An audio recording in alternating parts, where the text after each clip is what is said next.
ওকে, এখানে বলছে যে ক্যালকুলেট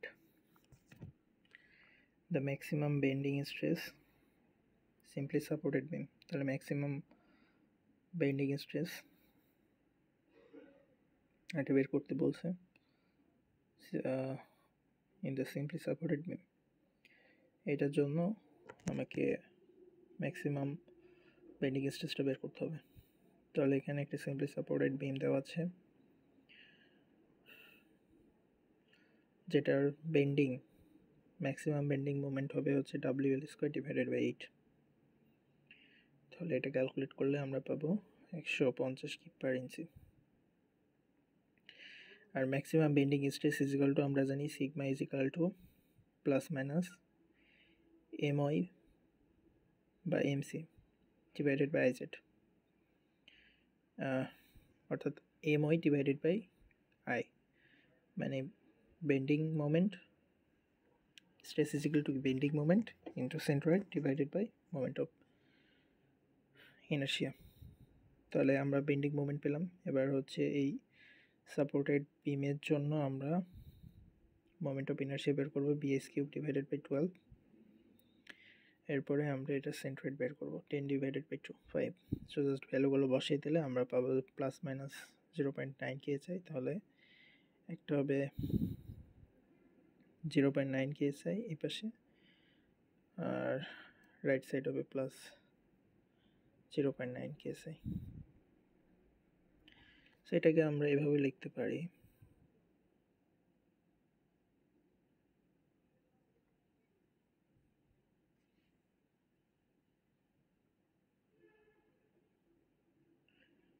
প্লাস 0.9 KSI, আর এই পাশে মাইনাস দিতে হবে minus 0.9 KSI। Okay, now second question বলছে যে draw the flexural stress and strain diagram over the composite cross-sectional area at section B.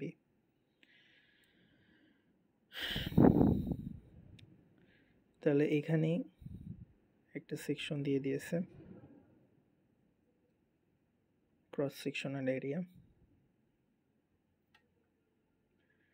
প্রথম ম্যাটেরিয়ালের জন্য ইয়ন 1000 KSI, এরপরে E2 দেওয়া E3 দেওয়া। এখান থেকে আমরা ইকুইভ্যালেন্ট সেকশন বের করব। ইকুইভ্যালেন্ট সেকশন থেকে এই ম্যাথে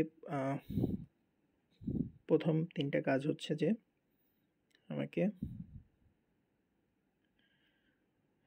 বেন্ডিং মোমেন্ট বের করতে হবে, সেন্ট্রয়েড বের করতে হবে, and then moment of inertia.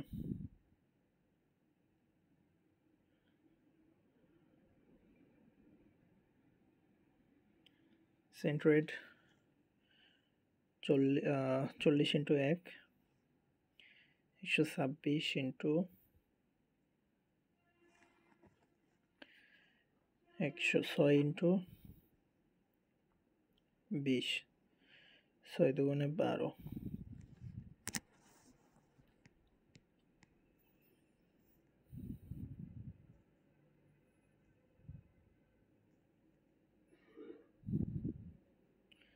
চল্লিশ ইন্টু 1। সেন্ট্রয়েড এটার E2 এর ক্ষেত্রে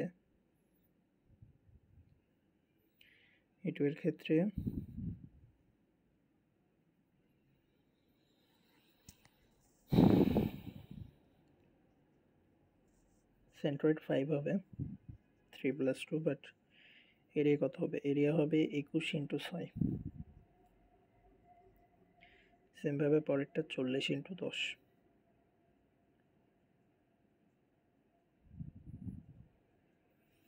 তাহলে আমরা M পেলাম, Y পেলাম, I পেলাম। এরপরে থার্ড কাজ স্ট্রেইন ডায়াগ্রাম অ্যান্ড স্ট্রেস ডায়াগ্রামের জন্য আমাকে ক্যালকুলেট করতে হবে। তাহলে স্ট্রেন ডায়াগ্রামের জন্য আমরা যদি জিনিসটাকে ভাগ করে নিই, স্ট্রেন ডায়াগ্রামের জন্য জিনিসটাকে যদি ভাগ করে নিই, নিচ থেকে 2 আর 3.9 হবে, 2.8 হবে, 4 হবে, A B C D। ওকে, যে সেন্ট্রয়েড আছে ওই বরাবর নিউট্রাল অ্যাক্সিস হবে, অর্থাৎ 5.9 স্ট্রেন। আমরা হচ্ছে স্ট্রেন বের করতেছি, তাহলে sigma is equal to E strain is equal to MY divided by I. তাহলে strain is equal to MY divided by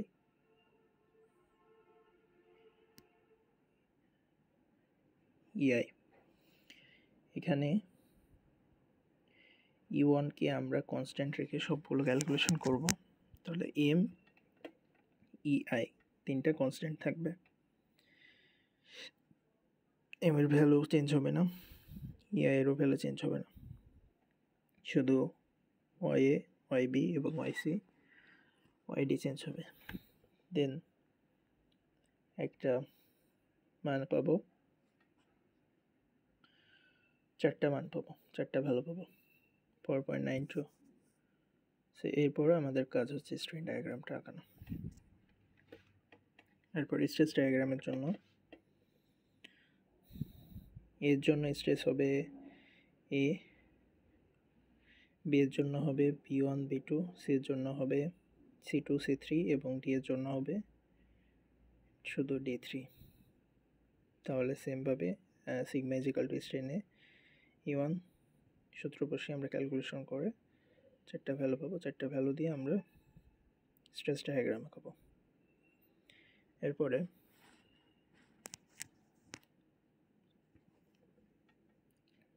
বলতেছে যে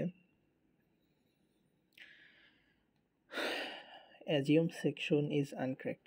যদি আনক্র্যাকড হয় তাহলে সেক্ষেত্রে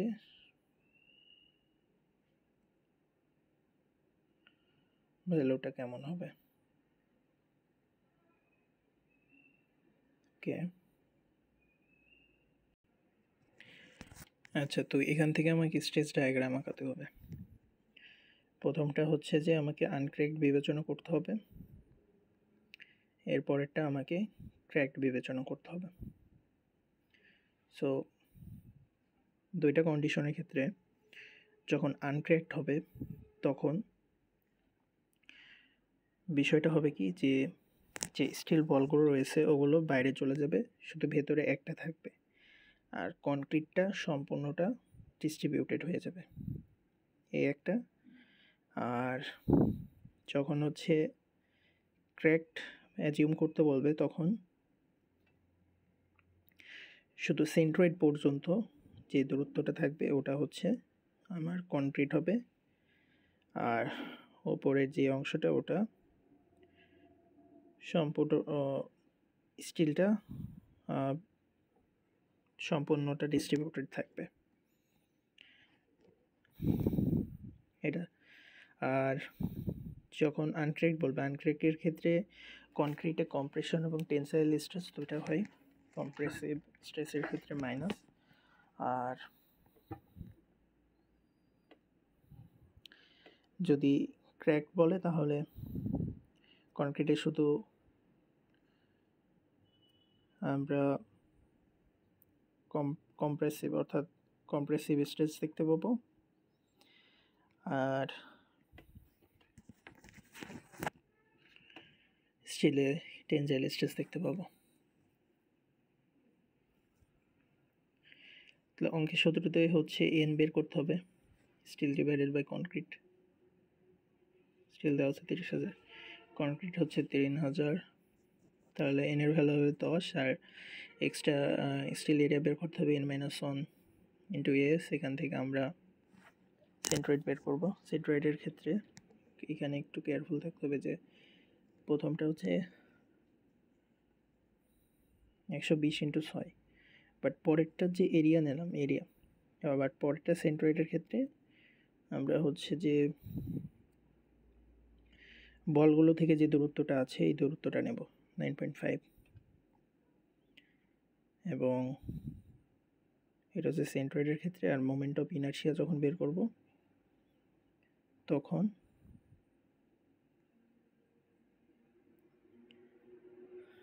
বি স্কেপ ডিভাইডেড 12 এটা হলো, আর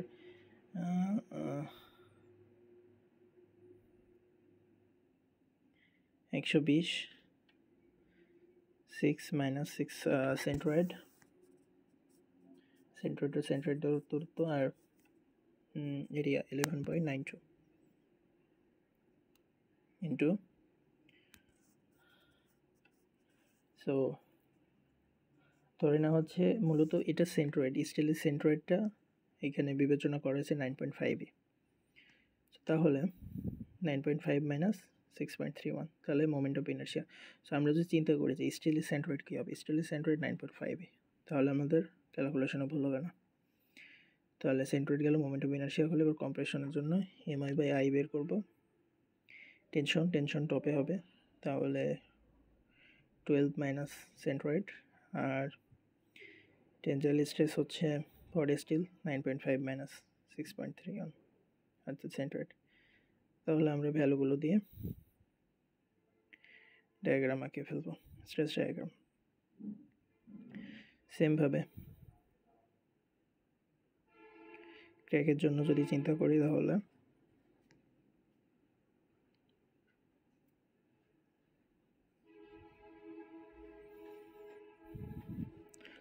ফার্স্টে এন এর ভ্যালু পাবো, এরপরে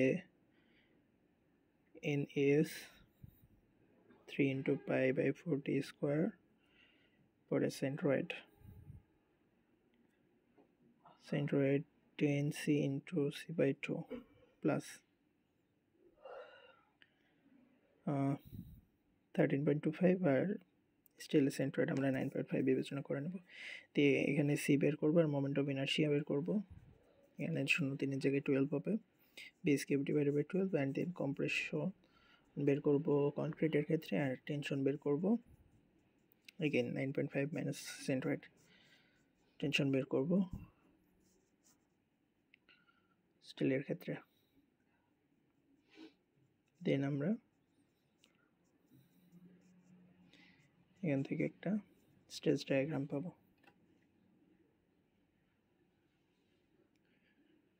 তাহলে কম্প্রেশন মাইনাস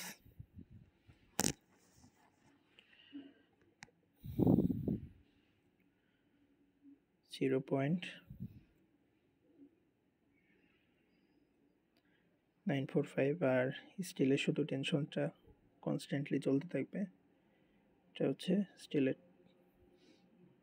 3.04, এটা কনস্ট্যান্ট চলতে থাকবে। এখানে কনক্রিটের কোনো টেনশন নেই, না হলে যোগ হতো।